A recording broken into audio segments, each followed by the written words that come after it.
பிரியமானவர்களே, இன்னைக்கு கூட நம்ம எல்லாருக்குமே சில பொறுப்புகள் இருக்குது. அப்படி தானேங்க? ஒரு ஃபேமிலினா அப்பாவுக்கு சில பொறுப்புகள், அம்மாவுக்கு சில பொறுப்புகள், ஒவ்வொருத்தருக்குமே ஒவ்வொரு விதமான பொறுப்புகள் இருக்குது. அப்படித்தானேங்க?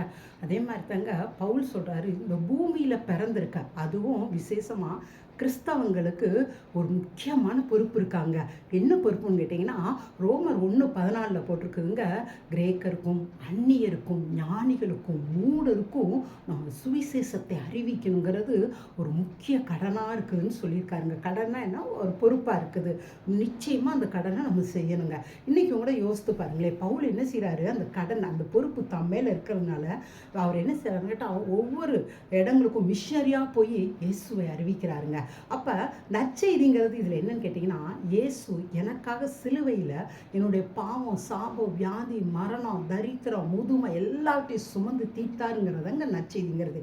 இதை போய் ஒவ்வொருத்தருக்கும் நம்ம சொல்லணுங்க. நம்ம குடும்பத்தில் சொல்லணும், நம்ம பக்கத்தில் இருக்கவங்களுக்கு சொல்லணும், எப்படியாவது இதை சொல்லணுங்க. அதுதாங்க ஒவ்வொரு கிறிஸ்தவங்க மேலே விழுந்த பொறுப்பாக இருக்குது. இதை செய்யலைன்னா நிச்சயமாக நமக்கு பனிஷ்மெண்ட்டு வருங்க.